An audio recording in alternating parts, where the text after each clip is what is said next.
अस्सलाम वालेकुम, नमस्कार, सत श्री अकाल एंड गुड मॉर्निंग। जी हाँ, गुड मॉर्निंग इसलिए कि आज संडे मॉर्निंग है और संडे मॉर्निंग को ये वीडियो लगाई जा रही है, तो इसलिए मैंने कहा गुड मॉर्निंग कर लूँ, वरना फिर आप लोग पीछे पड़ जाएंगे कि जी मॉर्निंग नहीं, मॉर्निंग में आपने इवनिंग कह दिया, इवनिंग में आपने मॉर्निंग कह दिया और इसी किस्म की बातें होंगी। लेकिन खैर, अब हम चलते हैं जी न्यूज़ की तरफ। लेकिन उससे पहले आप सबसे रिक्वेस्ट है कि हमेशा की तरह जिसने भी हमारे चैनल को सब्सक्राइब नहीं किया है, प्लीज चैनल को सब्सक्राइब करना ना भूलिएगा। वैसे तो आप सब लोगों का बहुत बहुत मैं शुक्रिया करना चाहूंगी कि आप लोग इतना टाइम निकालते हैं कि वीडियो को देखें। और फिर कमेंट्स भी जो है वो मैं पढ़ती रहती हूँ, ऐसा नहीं है कि मैं कमेंट्स चेक नहीं करती। बहुत से लोग पूछते हैं कि जी मैंने कमेंट्स चेक किए या नहीं किए। लेकिन जी मैं डेली तो नहीं, लेकिन हर एक दो दिन के बाद जो है आप लोगों के कमेंट्स यूट्यूब पर जो है वो मैं चेक करती रहती हूँ। और जो आप लोगों ने एडवाइस किया होता है, कोशिश होती है कि उसके ऊपर अमल किया जाए। एनीवे, बहुत शुक्रिया उन सब लोगों का जिन्होंने चैनल को सब्सक्राइब किया है, और जिन्होंने नहीं किया उनसे एक बार फिर रिक्वेस्ट है कि प्लीज चैनल को सब्सक्राइब करना ना भूलिएगा।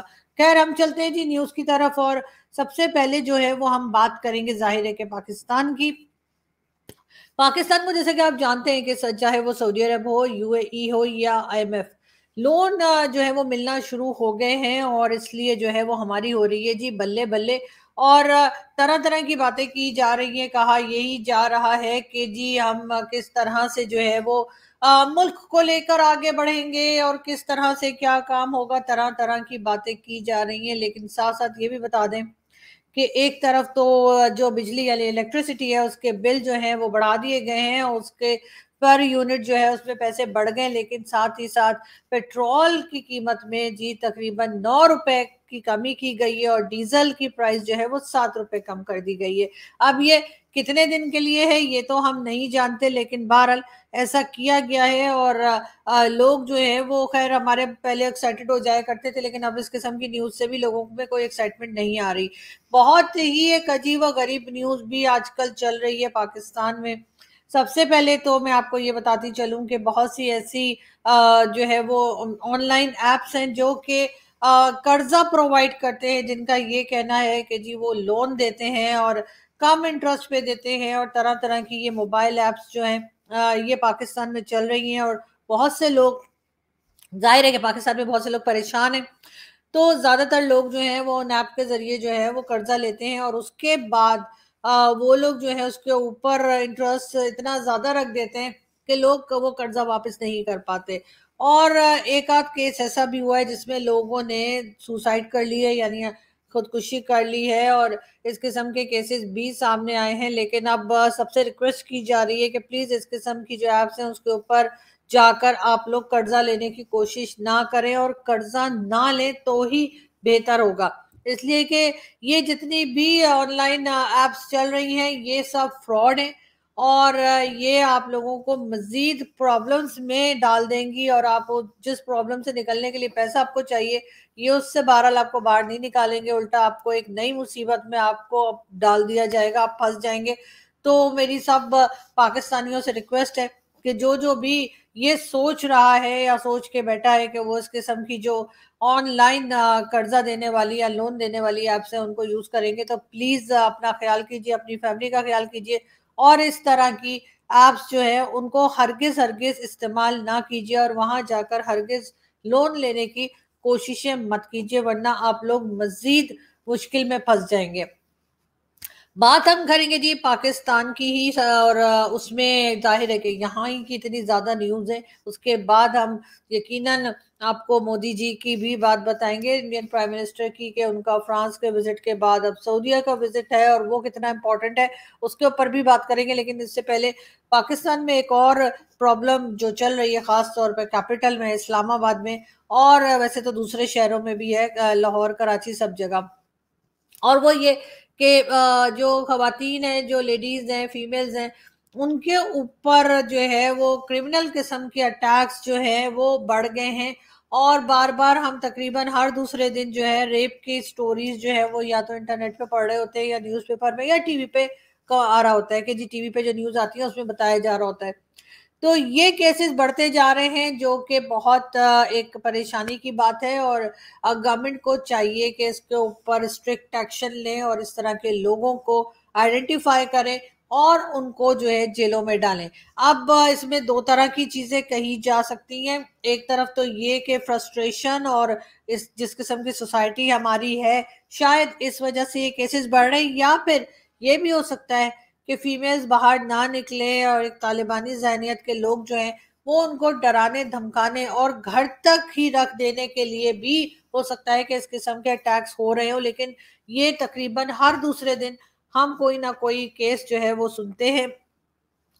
अभी रिसेंटली एक दिन पहले भी जो है वो गन पॉइंट के ऊपर इस्लामाबाद में जो है वो रेप किया गया है खातून का, और इसी तरीके के डिफरेंट अजीब अजीब से केसेस जो है वो सामने आ रहे हैं। लेकिन गवर्नमेंट की तरफ से कोई स्टेटमेंट नहीं आया है, लेकिन होना यही चाहिए कि जल्द से जल्द इनको काबू करें, इस तरह के जो क्रिमिनल्स हैं उनको काबू किया जाए।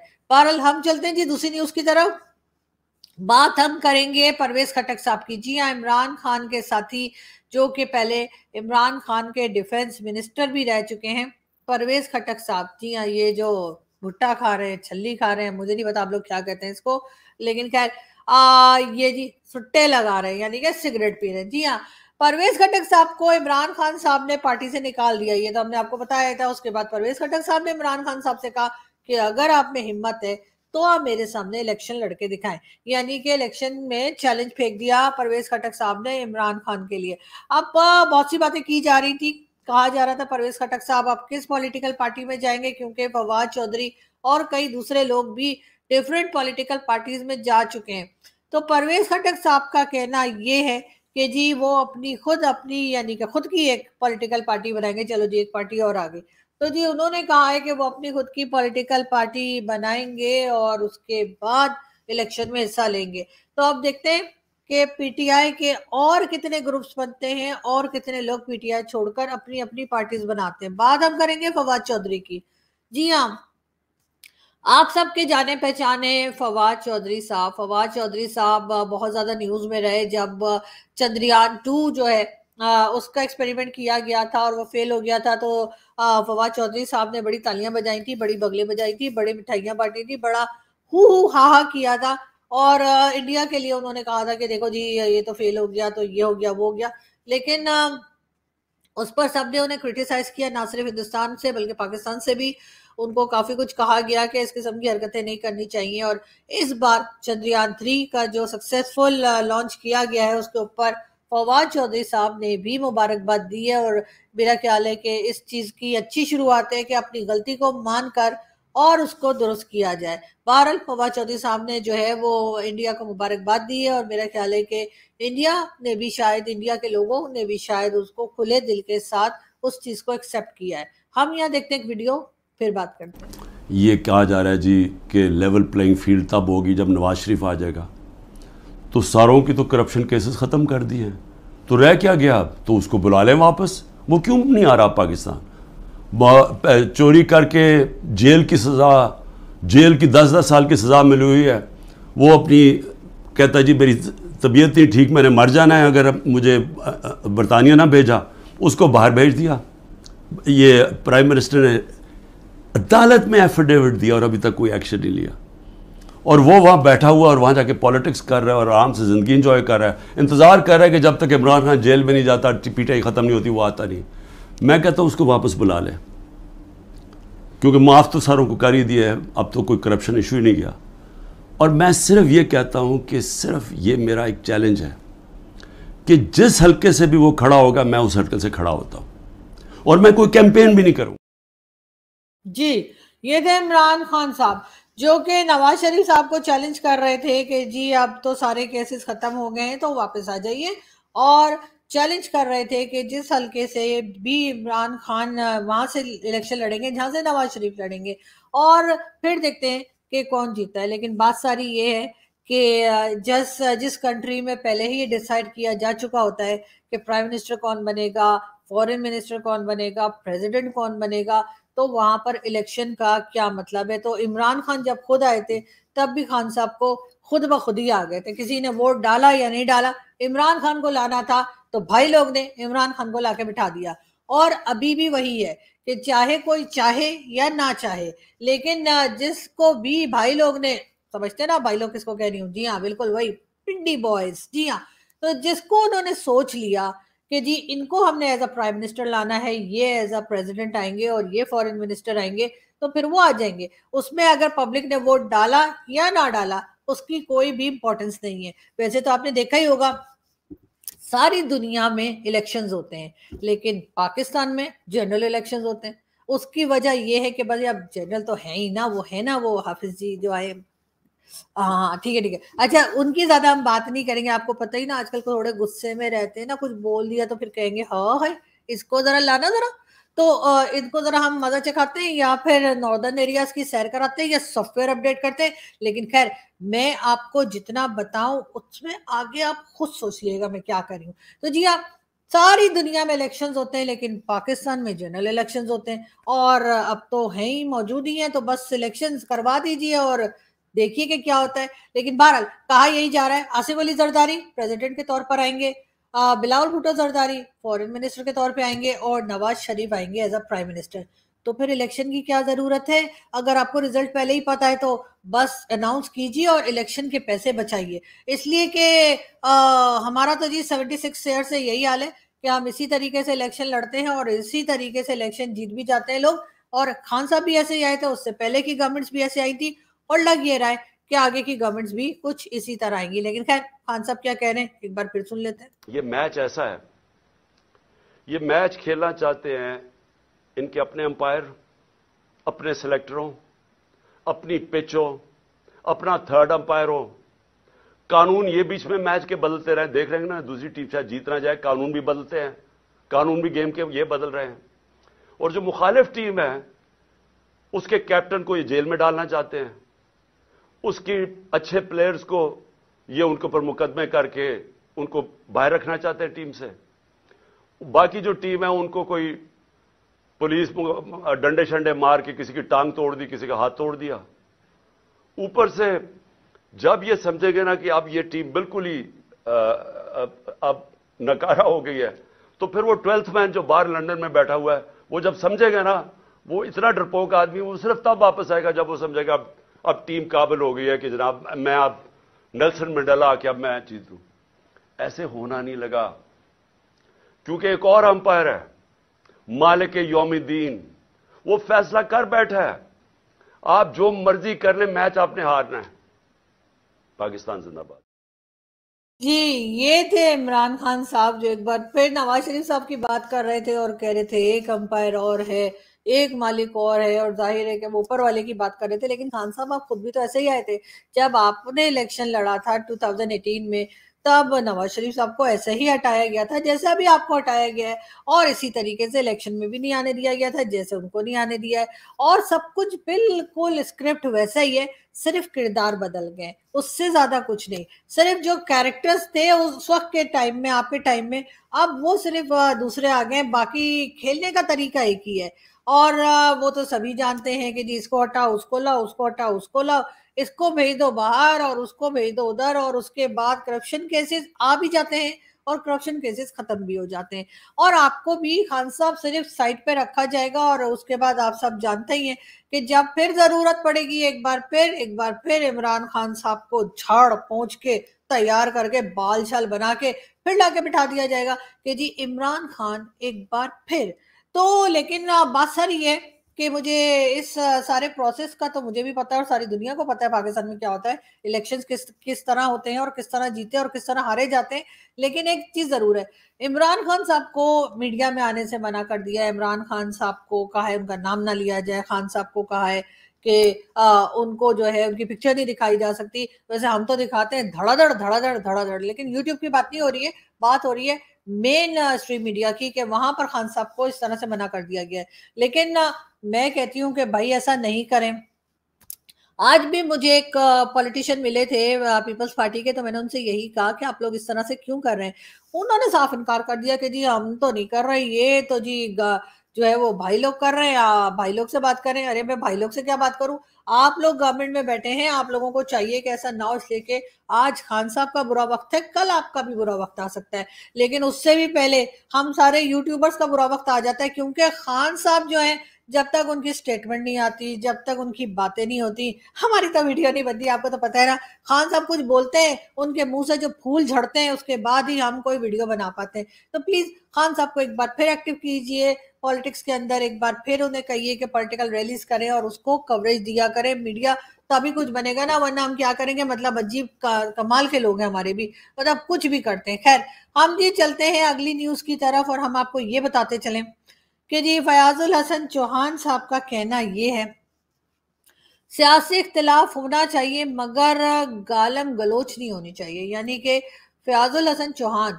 जो सबसे ज्यादा गालियां देने में माहिर समझे जाते हैं, जिन्होंने हर डिफरेंट पॉलिटिकल पार्टीज में जाकर कोई गाली ऐसी नहीं छोड़ी जो अपने मुखालिफ को ना दी हो, उनका कहना ये है कि बिल्कुल मुखालफत होनी चाहिए लेकिन गालम गलोच नहीं होनी चाहिए। मतलब ये कि ये तो चमत्कार हो गया, ये तो अजीब ही बात है कि फयाजुल हसन चौहान ये स्टेटमेंट दे रहे हैं जिनके मुंह से निकलती ही गाली है।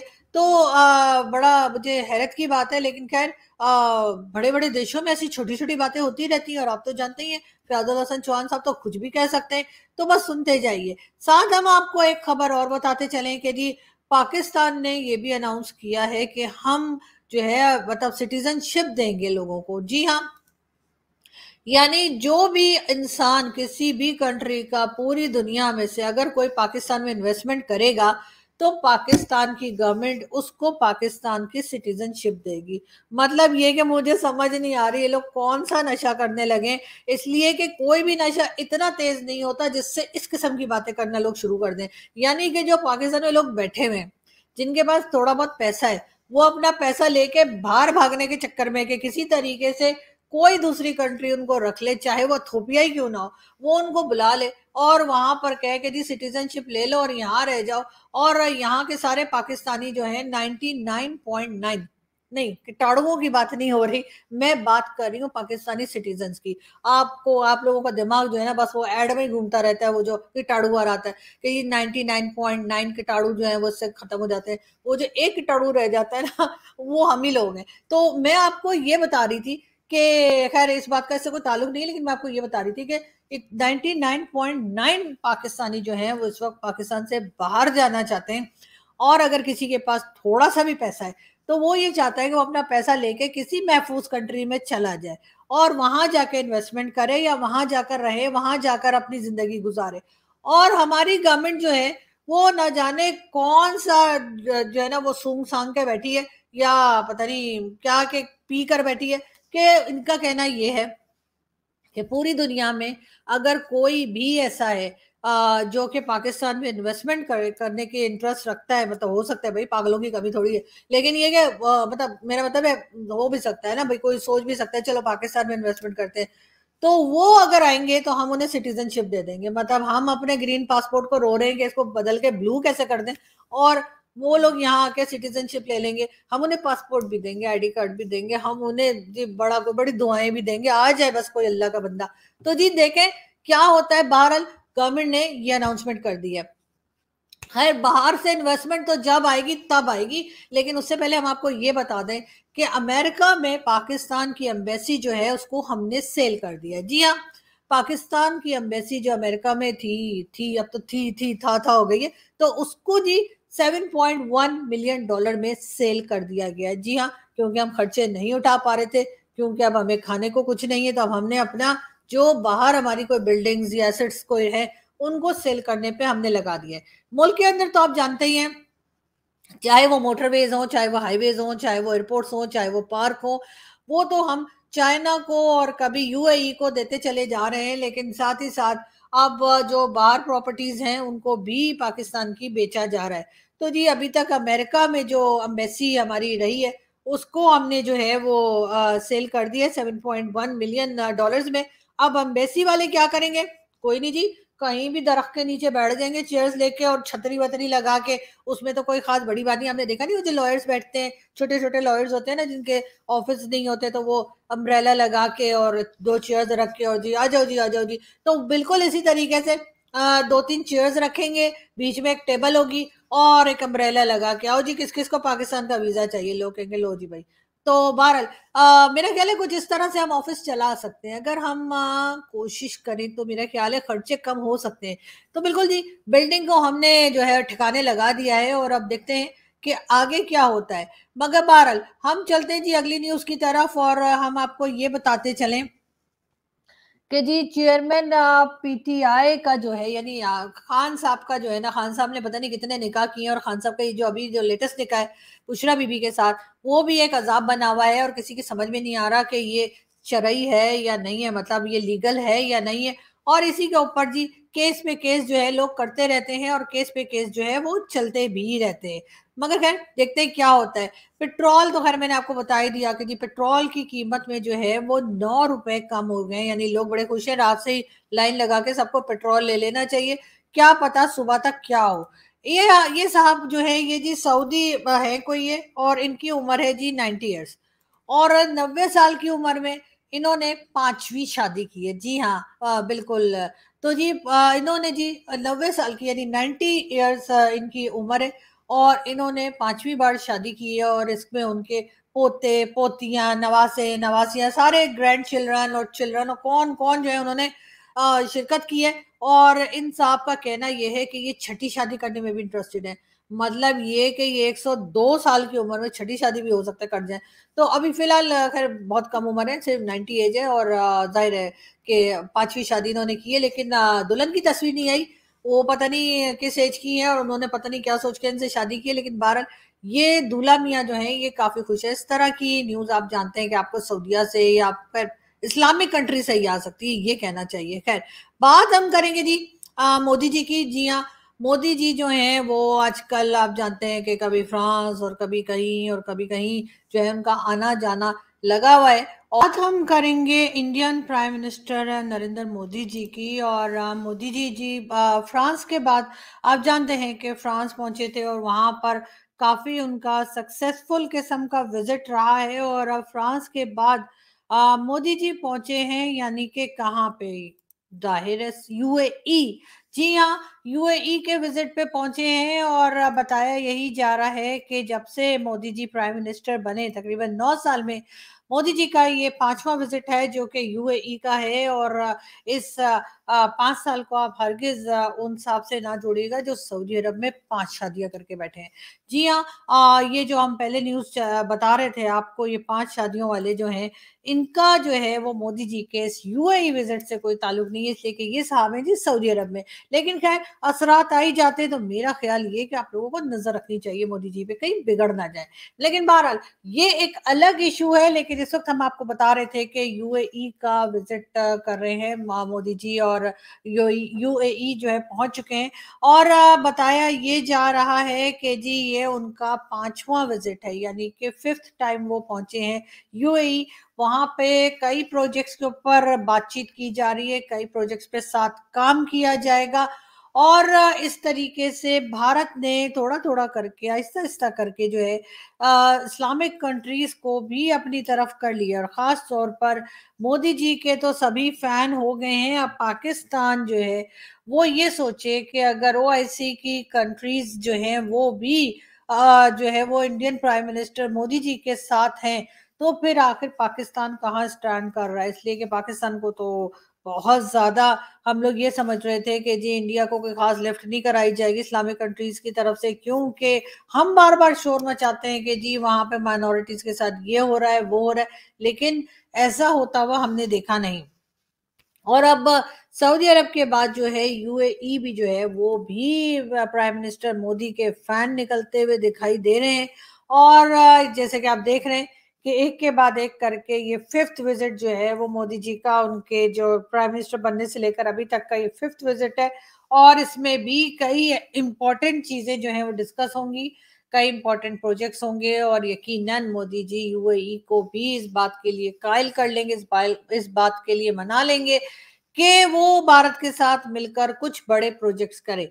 अब पाकिस्तान को क्या करना चाहिए, पाकिस्तान को अपनी इकोनॉमी पे काम करना चाहिए और ये सोचना चाहिए कि आखिर हम भारत का मुकाबला कैसे कर सकते हैं। बिल्कुल भारत का मुकाबला अब हम लड़ के जंगे लड़कर एक दूसरे के खिलाफ उल्टे सीधे स्टेटमेंट देकर नहीं कर सकते, बल्कि अगर हमें भारत का मुकाबला करना है तो अपनी इकोनॉमी को ठीक करना होगा।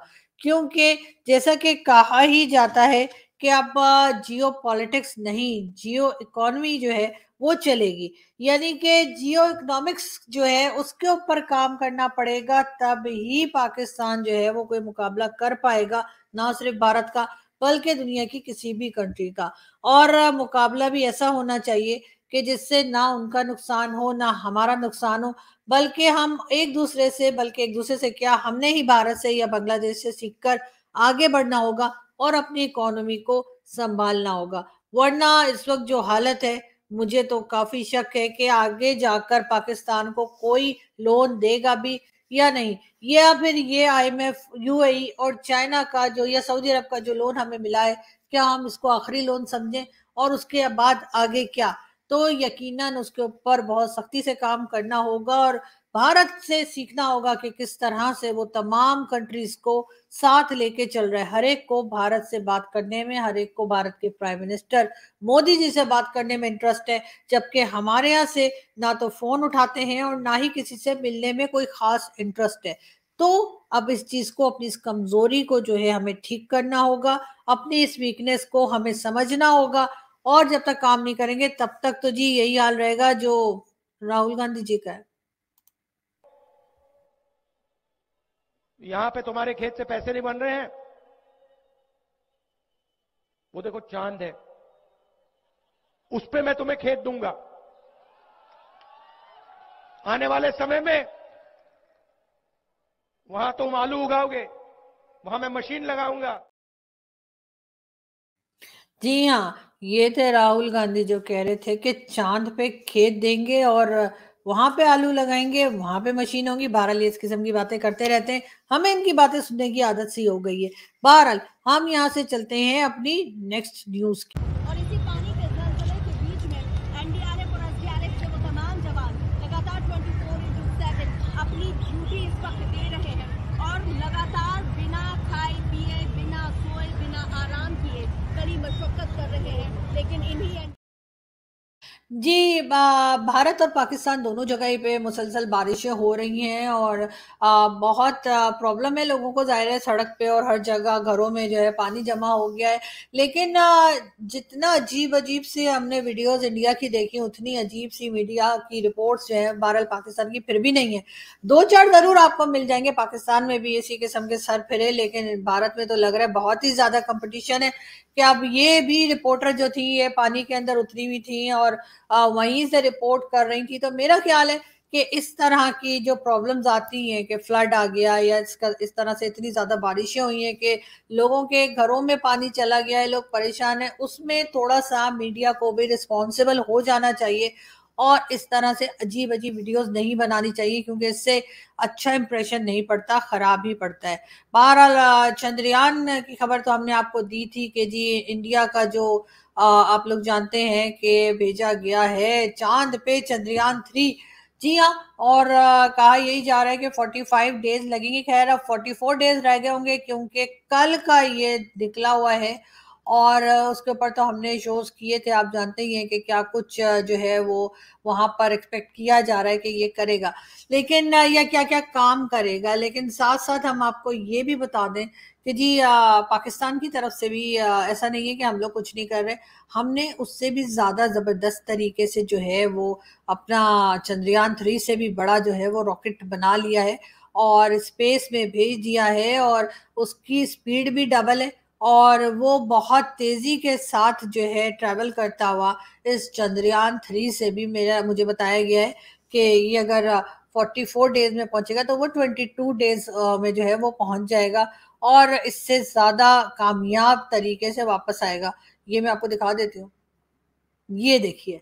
जी हाँ, और ये उड़ के पहुंच जाएगा और उसके बाद हम देखते हैं कि आप पाकिस्तान का मुकाबला कैसे करते हैं।